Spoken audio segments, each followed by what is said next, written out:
색이라는 건 결국에는 이 유전체가 있죠. 유전체가 얼마큼의 뭐가 단위 쌍극자를 가지고 있냐 이걸 나타냅니다. 단위 쌍극자를 가지고 있냐. 즉 P라고 하는 것 자체, 궁극의 색이라고 하는 것 자체가 뭐냐. 결국 단위 최적당 쌍극자 모멘트예요. P라고 하는 게. 즉 궁극의 세기는 단위 최적당 쌍극자 모멘트가 됩니다. 쌍극자 모멘트. 그러면 최적의 단위가 뭐예요? 미터 세제곱이고 M이 뭐예요? M이 단위가 쿨롱 미터죠. 그래서 이걸 이렇게 지우면 쿨롱 퍼 미터 제곱이 되죠. 그럼 이 단위 우리가 어디서 많이 봤죠? 누구의 단위요? 전속 밀도, 면적화 밀도의 단위가 같죠? 그러니까 P, 분구의 세기는 D도 단위 같죠? 빼기 단위 같죠? 이 식이 성립한다, 안 한다? 한다는 거죠. 그래서 분구의 세기는 그 단위 최적당 쌍극자 모멘트고, 그거는 결국에는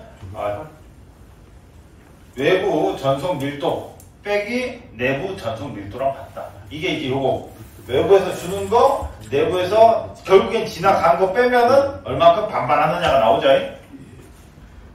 무슨 말인지 가시죠? 그걸 나타내는 겁니다. 그래서 전기의 의미를 집어넣고 하자니 입실론이라는 거 하는 그 영향을 받기 때문에 입실론의 영향을 안 받게 쓸 수 없을까 해서 이렇게 식을 쓰는 겁니다. 자, 그러면 이제 다시 보시면 P 위에다가 쓸게요.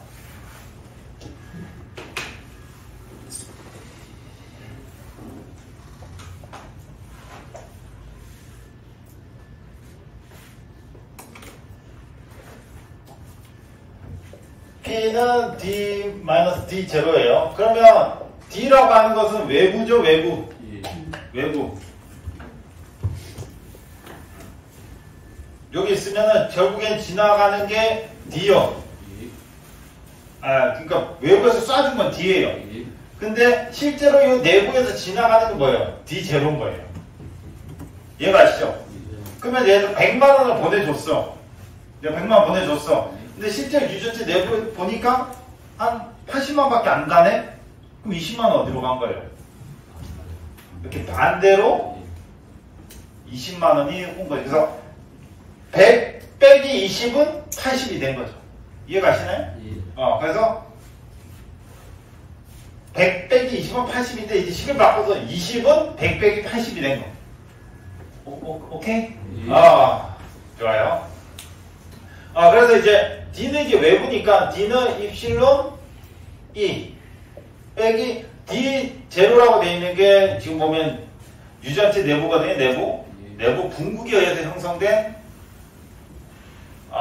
그 유전체 내부를 지나가는 전속 밀도를 의미를 합니다. 그럼 전속 밀도의 내부에는 이 유전체다 보니까 입실론이 가득가득 차 있겠죠. 원래는 있어요. 근데 지금 아까 전에 분국 현상이 일어났죠.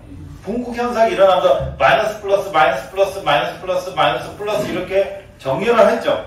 그러면서 제가 이렇게 플러스 마이너스 플러스 마이너스 플러스 이렇게 합친 다음에 지워버렸죠. 왜 그러냐? 플러스 마이너스 플러스 마이너스 플러스 마이너스 이렇게 해서 서로 이미 안정된 상태가 돼버립니다. 안정된 상태. 그래서 이게 정기적으로 뭐로 작용하냐? 진공과 똑같아요. 진공과 똑같아요. 진공. 그래서 유전체 내보면 마이너스 있고 플러스 있고 가운데 뭐 진공 상태인 거예요. 그럼 진공의 유전율이 얼마죠? 입실론 제로가 되겠죠. 그래서 여기 지금 D0 얘가 D0죠. D0는 입실론 제로 E 이렇게 쓸 수 있는 겁니다. 오케이? 그래서 다시 식 쓰면 얘는 입실론 제로 곱하기 입실론 R에 E 빼기 입실론 제로 E 이렇게 되고요. 좀 외부에서 쏴준 애는 얘가 진공이기 전에 쏴준 거예요. 그쵸? 오케이? 그러니까 당연히 입실론 R이 있어요. 유전체 내부에. 그럼 식을 다시 정리하면 입실론 제로, 입실론 R 빼기 1에 E 이렇게 되죠. 그러니까 식을 정리한 겁니다. 이게 최종식입니다. 이게 최종식. 즉 궁극의 세기는 입실론 제로 곱하기 입실론 r 빼기 1 곱하기 2랑 같다. 즉 입실론에 영향이 있다 없다? 있잖요. 있게 되는 거죠. 예. 다르게 봐. 지금 요 D는 이제 D제로 가고 D는 외부로 했잖아요. 외부에서 움직이는 거. 예. 아까 설명할 때 이제 이 전기 세기는 E제로가 외부로 해놓으니까. 아 맞아요. 그러니까 이 차라리 외부로 갖다 1을 했으면 이거하고 안 헷갈리는데 원래 외부의 전기 세기 E가 이제 D1은 이제 D로 나와야 되는데 지금 E제로 하고 지금 여기서도 D로. 맞아요. 이러니까 좀 수치가 좀 헷갈리죠. 그러니까 차라리 그냥 아까 전기할 때도 그러면 2로 해놓고 안에까지 이제로 이제로. 이렇게 놔주면 매치가 되는데 지금 치고놓으니까 매치가 안 돼요. 선생님은 이제 제대로 알고 계시네요. 자, 무슨 말인지 알아들으신 분? 알아들어야 돼요. 제가 처음에 이제 설명할 때는 이 제로를 약간 초기 느낌으로 해서 이 제로라는 기호를 썼어요. 이 제로를 원래 초기 값 할 때 되게 뭐 C0라든가 이런 걸 쓰는 게 초기 값인데, 전. 그걸 쓸 때 요 C0를 쓰고, 또 잘기하게서 또 제로를 뭐냐? 우리 입실론 제로 쓰죠? 예. 그래서 진공일 때의 유전 이걸 쓸 때도 써. 무슨 말인지 가시나요? 그래서 지금 선생님이 말씀하신 거는 아까는 제가 이제 초기 값을 쓴다고 해서 이 제로를 쓴 게 외부라고 했는데 지금 와서는 안에 있는 거를 D제로라고 하니까 헷갈린다. 얘가 얘랑 똑같은 거 아니냐라고 이렇게 그걸 알아들어야 되는데 그랬어요. 수업을 잘 들은 건데. 예. 뭔 말인지 이해 가시나요? 예. 아마 노트 테이킹을 이제 아마 여러분들 하셨겠죠. 하셨는데, 둘 중에, 결론적으로 뭐 이것만 기억하시면 돼요. 근데 뭐 이해를 위해서는 아까 선생님 말한 그게 차이점을 인지하고 적어 놓으시면 훨씬 좋고요. 아니면 선생님이 적어 놓을 때 이제로 그냥 2로 적고 내부 자체를 2라고 하는 거 여기다가 이 제로를 하고 바꿔서 적으셔도 되고. 네, 그렇게 적으셔도 됩니다.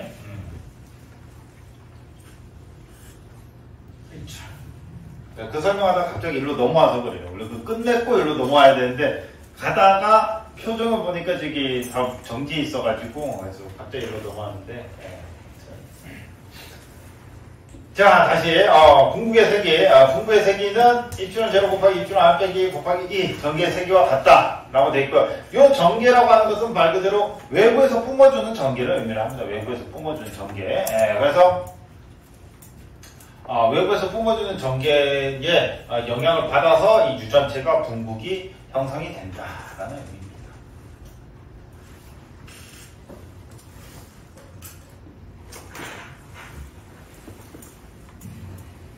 그래서 여기서 이제 일단 여러분들 기억해야 되는 것만 먼저 하고 부가적인 설명을 또 할게요. 그러면 이제 분극의 세기가 입실은 제로 곱하기 입실은 r 빼기 1이죠. 그럼 이 친구를 뭐라 하냐? 이 친구를 분극률이라고 합니다. 분극률. 요 유전체의 분극률. 이해가시나요? 요 유전체의 분극률이 높으면 높을수록 분극이 세게 일어난다는 뜻이에요. 분극이 세게 일어난다. 그래서 분극률이라고 하는 거고요. 입실론 R 빼기 1. 얘는 이제 입실론 제로는 우리가 알죠? 공기 진공. 입실론 R 빼기 1. 얘를 뭐라고 하냐? 얘를 비분극률이라고 하는 겁니다. 그래서 요거 정리할 입실론 제로는 공기 진공 중의 유전율이었죠. 그다음 입실론 R은 비유전율이었죠. 그렇죠? 그러면 입실론 R 빼기 1 얘를 뭐라고 한다? 비분극률이라고 한다. 그래서 얘 전체를 분극률이라고 한다. 요건 이제 잘해줘야 되는 이유가 뭐냐? 분극 문제는 여러분들 여기 선에서 끝나긴 해요. 거의 다. 여기까지가 끝이거든요. 이거 가지고는 따로 뭐 그 문제가 막 예쁘게 나오고 이런 건 잘 없어. 근데 이게 어디까지서 나오냐면 저기 자성치 있어. 자석. 자석은 아까 말했듯이 전부 다 뭐라 했어요? 쌍극자라 했잖아요. 이해가 가시죠? 자석은 기본적으로 무조건 뭘 가지고 있냐면 자기 분극을 가지고 있어요. 오케이? 그럼 자기 분극이 잘 된 놈이 있겠죠? 대표적으로 철 같은 애들. 봐요. 자, N극, S극 자석이 이렇게 있죠? 그럼 여기 철이 있어, 철. 철이 있으면 붙어요, 안 붙어요? 잘 붙죠? 그럼 왜? 철에도 S니까 여기 N극, S가 이렇게 뭐가 일어나는 거예요? 분극이 일어나. 그래서 클립 갖다가 클립 밑에 클립이 또 붙어요, 안 붙어요? 붙죠? 왜 붙어? 얘가 NS 철이 뭐가 된 거예요? 자석이 된 거니까. 그걸 자화됐다라고 하는 거예요. 그럼 여기 클립이 자석이 됐으니까 그 밑에 또 클립이 또 붙는 거지. NS 이런 식으로. 오케이? 그러니까 이제 철 같은 경우에는 뭐예요? 분극이 센 거죠. 그런 애들을 뭐라? 그런 애들 강자성체라고 해요. 강자성체라고 솔직히 따로. 그래서 그거 할 때 문제를 잘 내. 그때는 얘는 이제 분극유리를 했죠. 그때 뭐 자화유리라는 거 없어요. 자화유리. 식이 똑같아. 식이 똑같은데 자화유리라고 하고 그때는 얘가 이제 입출론이 아니고 투자로 바뀝니다. 대칭되는 거 바꾸면 돼요. 그때 그거를 비자화유리라고 하고 그거 가지고 문제를 이제 많이 내요. 얘는 강자성체냐 상자성체냐 역자성체냐 이런 식으로 문제를 많이 냅니다. 그건 이제 그때 가서 하면 되겠죠. 그때 가서 이제 하는데 이제 여기 쳐다보고 있으면 안 돼. 실제 똑같은 내용 또 하는 겁니다. 근데 이제 자기 전기분극에서는 이게 해당되는 게 뭐야? 유전체밖에 없기 때문에 우리 전기는 다 통하려고 많이 쓰죠. 저장하려고 하는 것도 있지만 그러다 보니까 요까지 분극까지만 문제가 많이 나오고 요 이유는 잘 나오진 않습니다. 근데 저기 자성제 쪽에 많이 나오고요. 그렇죠. 그래서 이제 NS 되고 뭐 근데 이제 되는 둥 마는 둥 하는 애들이 있어. 그러니까 우리가 흔히 보는 자석이 잘 안 붙는 애들. 대표적으로 고무, 나무, 많죠? 그 중에서 그 알루미늄, 금속으로 치면 알루미늄이 있죠. 알루미늄은 자석이 안 붙죠. 네, 그래서 알루미늄 같은 경우는 NS를 띄긴 해요.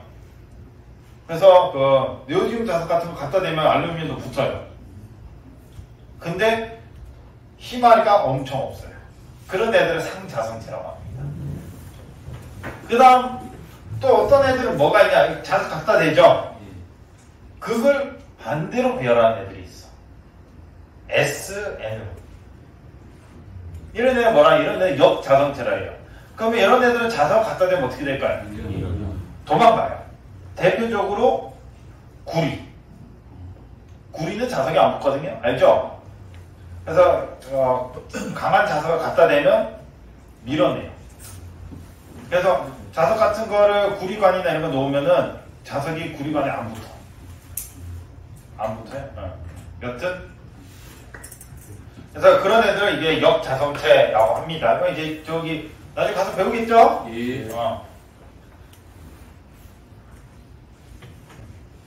이제 좀 외적인 이제 요까지입니다. 요까지 이게 이제 중요한 내용이에요. 요게 결국엔 요게 이제 핵심.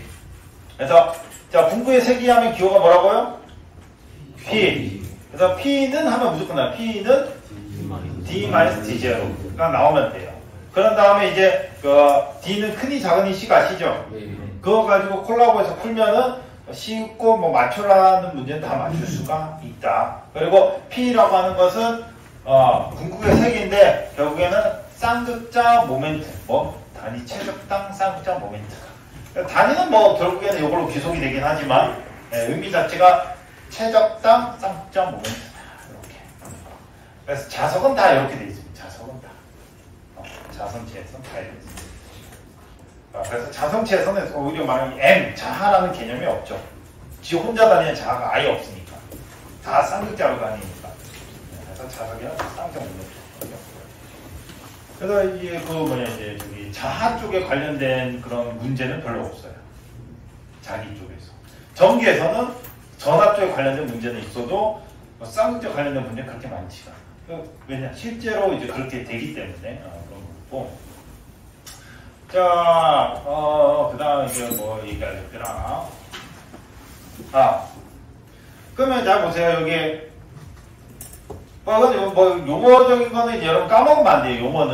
용어는 까먹으면 안 되기 때문에 이 전체가 분극률, 얘가 비분극률이라는 용어는 까먹으시면 안 되고 그럼 잘 보세요. 이 유전체, 대표적으로 유전체를 이제 기기에 쓰는 애가 이제 콘덴서죠. 콘덴서. 앞에서 봤다시피 커패시터. 그러면 잠깐만, 우리 저기 커패시터가 전자, 직류일 때 뭘로 쓰인다 했죠?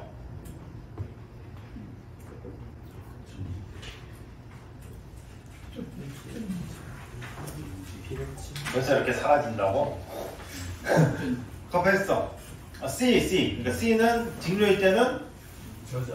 아, 축전지. 그렇죠? 딱 보면 이거죠. 이거. 지금 요 그림 그대로.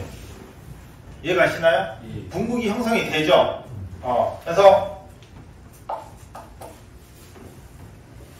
플러스고 마이너스고 하니까 이 유전체가 플러스 마이너스 즉 흥크러져 있던 배열이 일직선으로 배열을 딱 하는 거죠. 이해가시나요? 당연히 배열하는데 힘이 들까 안 들까? 힘은 들어요. 단지 에너지가 없을 뿐. 힘 들어서 배열을 합니다. 그러나 저기 딱 빼면은 뭐 이 배열이 다시 흐트러지면서 배열할 때 딱 이렇게 잡아놔있던 그 에너지, 그 힘이 어디로? 밖으로 나가는 거지. 이해가시나? 그게 이제 축전지. 그러면 우리가 알다시피 AC. 근데 냉장할 말에 AC용 콘덴서랑 그 DC용 콘덴서 서로 달라요.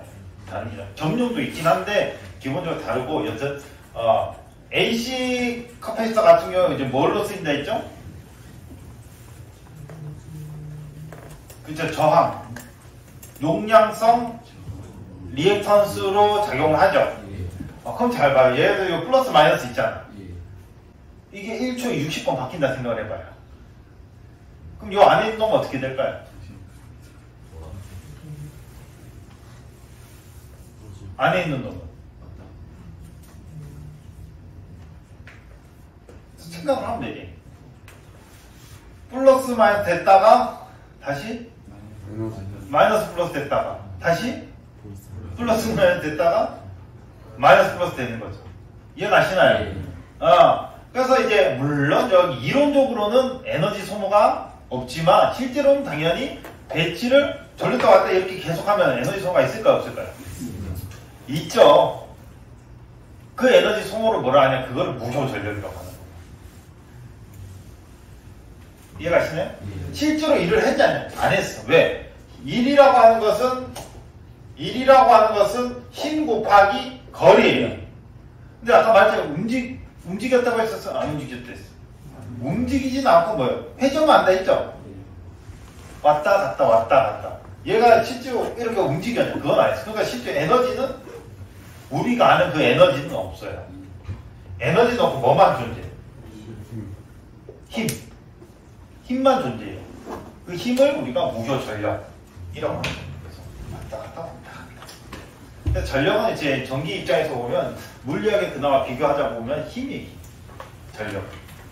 우리가 전압을 힘으로 많이 생각을 하지만 실제로는 전력이 힘이고 에너지는 전력량. 이 에너지. 이게 전력 곱하기 시간을 해야지 에너지가 나와요. 간단하게 그랬습니다. 그래서 뭐 대충 그 이해 가시죠? 왜 저기 H에다 쓰면 왜 저항이 되는지. 계속 이렇게 하니까 뭐예요? 에너지 소모는 안 하지만 뭔가 이렇게 힘이 계속 소모가 될 것 같죠? 그래서 이제 그 소모된 전력을 이제 무효 전력이라고 하는 거예요. 어렵나요? 이해를 하면 돼요. 그래서 잘 보면은 이렇게 지금 왔다 갔다 바뀌죠? 그러면 이 왔다 갔다 바뀌는 데에서 지금 전류노 관련이 있냐 없냐? 전류노 관련이 없어요. 전류노 관련이 없고 전압만 관련이 있어. 왜 우리 뒤에서 E하고 E 하죠? E 하고 있죠? E에다가 D 곱하면 그게 전이가 되죠? 이해 가시나요? 전이가 되잖아. 그래서 지금 여기는 전류와 관련 없이 전압만 관리면 이 현상이 일어나요. 실제로 흐르는 거 안 흐르는 거는 관련이 없어. 그러다 보니까 C 용량성 부하 같은 경우에, 즉 C 용량성 부하 같은 경우에는 그 전압 전류를 똑같은 그 시간으로 넣죠. 그럼 뭐가 먼저 지나가냐? 전류가 먼저 지나가 버려요. 그 다음 전압은 우리 개념으로 이제 위상이 60, 90도 늦다라고 하는 전압이 늦게 지나가. 왜? 여기서 이거 돌려주고 지나간다. 그렇게 이제 이미지를 생각하시면은 나중에 편해. 얘가 집에서 용이합성은 뭐가 늦냐? 전압이 늦어. 왜? 바꿔주고 지나간다. 뭔 느낌인지 아시겠죠? 그래서 이제 이거는 뭐 굳이 안 찍어도 되는데 뒷부분 다 날려야겠다. 네. C는 그렇고 이제 회로 이론적으로 이제 하는 거예요. C가 그래서 위상이 저기 90도 늦다 전압이. 그래서 반대로 이제 우리는 이제 전압은 0으로 제로로 보고 전류를 빠르다 느리다라고 하거든요. 그래서 C를 진상. 전압이 느리다는 건 전류가 빠르다는 소리죠. 그래서 그걸 진상 전류. 전류가 90도 앞선다 이런 표현을 써요. 그럼 이제 반대되는 게 있잖아. C가 있으면 L이 있죠. L은 어떻게 생겼어? L은 쉽게 말하면 코일이에요. 코일. 얘가 아시나요? 그러면 코일 같은 경우에 전압이 걸리죠. 구리야. 예? 그럼 전압은 여기서 여기까지 가는데 얼마나 걸릴까? 전압은 굳이 길 따라 돌아갈 필요가 없어. 그냥 내려가면 돼요. 빠르죠? 근데 전류는 길 따라 가야 돼서 돌아간단 말이에요. 이렇게. 전류가 빠르나 느려. 그래서 L 같은 경우에 누가 느리냐? 전류가 느려. 그래서 전류가 느리다 전압보다. 그래서 그걸 지상이라고 하는 거예요. 지상. 그래서 전류가 전압보다 느리다. 지상. 그리고 뭐 이렇게 이제 기억을 하면 나중에 이제 회로인하고 이럴 때 좀 많이 헷갈리는 부분 중에 하나거든요. 그래서 기억하기엔 좀 좋아요. 이미지로 기억하면. 자, 됐습니다. 자, 그럼 넘어가고. 자, 유전체의 분국의 종류에서 전자분국, 이온분국, 배양분국이 있는데 뭐 그냥 그렇구나 하시면 됩니다. 뭐 말로는 있지만 그냥 한번 읽어보시면 돼요. 객관식에서 이런 식으로 나오면 오히려 이제 좋죠.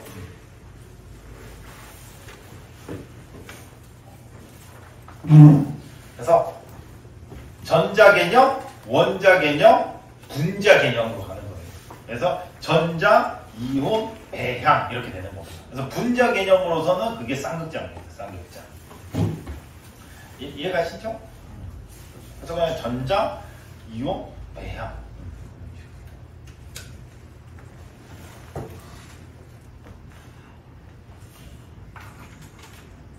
전자, 원자, 쌍극자 공부 이렇게 한다.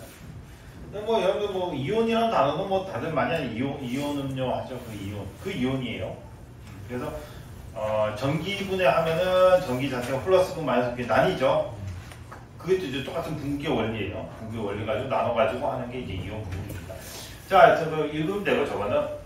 그다음 페르마 전극각의 1cm고 유전체의 비유전율이 4일 때 전압 100V를 인가하면 분구의 세기는 얼마인가? 자, 한번 풀어보시죠.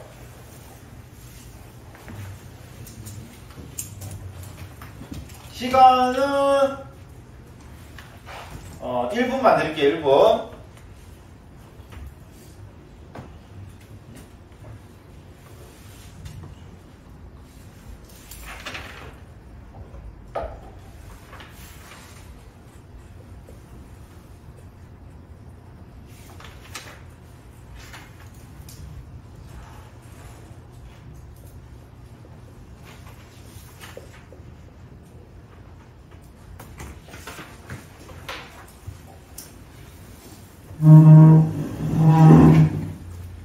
뭐 이미 해설이 다 나와 있는 거는 이제 뭐 보기 쉽겠죠.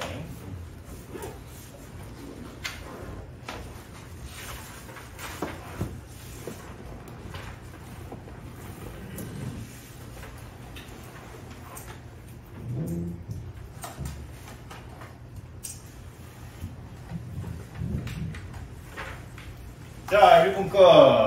푸셨죠? 이미 풀려져 있는 분도 계시잖아요. 자, 여러분들 이제 어려워 보이지만 굉장히 쉬운 문제죠. 자, 원래 문제 풀이는 잘 안 하는데 풀고 계시니까 설명해 드리면, 자, 만약에 그 문제가 나오죠.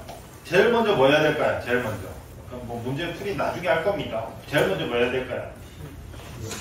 식을 쓴다. 제일 먼저 뭐 해야 돼? 전자기학 문제 풀 때 이렇게 풀면은 굉장히 좋습니다.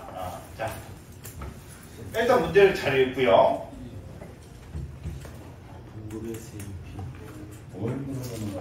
뭘 물어보는가를 먼저 봐야 된다. 자, 좋아요. 그 다음 그림. 아니, 물론 이제 그림 그리면 좋겠지만 사실 우리가 실제로 문제 푼다 하면은 그럴 시간이 많진 않아요. 그러니까 뭐 쫙 풀고 나면 여유 있으면 되는데, 그래서 문제 딱 보죠. 그러면 제일 먼저 여러분들 뭐 하냐면 기호를 써야 돼. 식을 떠올리려면 뭘 알아야 돼? 기호를 알아야 돼요. 그래서 자, 파이퍼 콘덴서구나. 전국 간격이 1cm 다음에 이 간격이니까 뭐 D. 유전체 비유전율 입출로 날. 전압 V. 가하면 부의 색이 P는 얼마인가 이렇게 들어가야지. 시작할 때 물론 여러분 연습장에다 풀겠죠. 컴퓨터에다 쓸 수는 없잖아. 페이퍼일 때는 이게 편했거든요. 근데 여기 그거니까 CBT다 보니까 어차피 컴퓨터로 하죠. 그러면 연습장에다가 안 해도 돼요. 숫자로 이거 몇 센치 그런 거 쓸 시간은 없어요. 그냥 보고 연장에다가 문제 페이퍼 건데 전값이 D 나왔고 유전 비율이 2kg 날 나왔고 전압이 V가 나왔고 그래서 P는 얼마인가 이렇게 쓰는 거예요. 그럼 이걸 보고 P는 하고 이제 일단 P식을 먼저 써야지. P는 하나밖에 없잖아요. 여기 지금 D 마이너스 D0로 가는 거죠. 그럼 우리가 적은 기호 중에서 D가 있어요? 없어요? 없죠? 근데 여러분들 이렇게 보면은 뭐가 떠올라요? 안 떠올라요?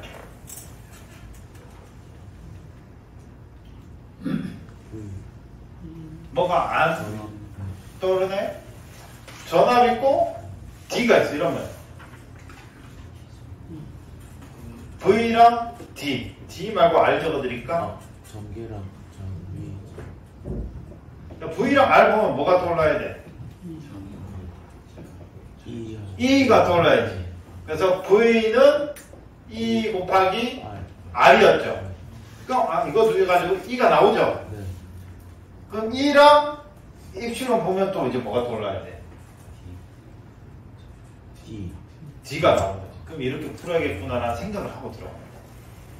그냥 이게 뭐 셀이 하면 되겠지가 아니고요. 처음 문제 풀 때 여러분들 요거를 자꾸 풀기 시작해야 돼요. 그래야지 나중에 보면은 나중에 이거 이렇게 보죠. 이것만 딱 보고 분부의 색이 이거 식은 이거고 그럼 D가 없잖아. 그렇죠? 그럼 D 어떻게 구하지? D 관련된 식은 입실론이 여기 E가 없네? 그러니까 V랑 R 보고 E를 생각해내야 돼. 그렇게만 해내면 문제가 쉬워지는 거고 못하면 못 푸는 거예요. 그럴 때 그냥 과감히 다음 문제 넘어가. 이게 생각이 안 나. 그럼 넘어가야 돼. 이거 자꾸 풀면은 한 3분, 4분 그냥 넘어가. 아시겠죠? 그래서 이렇게 해서 이거보다 해서 몇 번 풀다 보면 익숙해집니다. 자, 그럼 뭐 여러분들 이제 연습을 하세요. D0 하면 원래 입실론 R 되겠죠? 그러면 다시 쓰면 입실론 0, 입실론 R 빼기 1, 2 이렇게 되죠? 그러면 입실론 0은 우리가 아는 값이고 입실론 R 문제에서 줬죠? 그래서 쓰면 되고 E는 안 줬죠? 이 자리에다가 뭐 쓰면 돼요? E는 R분의 V잖아요.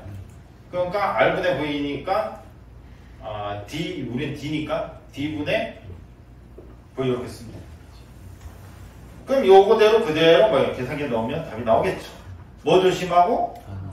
그렇지. 단위 조심하고. 오케이? 네, 여러분들 해야 되는 거 이 식을 쓰고 계산기 두드리는 거예요. 이 식으로 세울 때 땅 하고 세우는 게 아니고 이게 이제 숙달되면 이게 바로 나올 거예요. 이 과정이. 그러니까 여기서 지금 이렇게 가짜임 바로 나올 거고 이걸 보고 이걸 떠올려야 돼. 그게 어려운 거죠. 그게 실제로 자기가 풀 때 어려운 부분이에요. 이게 보면 떠올라야 돼요. 지금은 본다고 떠오르진 않죠. 떠오르신 것도 있을 수 있고 보면 떠올라야 돼. 이게 실제로 이제 자기가 이제 1분 안에 계산 문제도 풀 수 있는 이유입니다. 그래서 이런 식으로 푸시면 돼요. 안 되면 되도록 노력하면 됩니다. 자, 그래서 감 넣으니까 얼마 나와요? 26.5 곱하기 10의 마이너스 8씩 나오나요? 계산은 어차피 계산기가 있을 거 아니에요. 식만 여러분들이 잘 쓰면 돼요. 아시겠죠?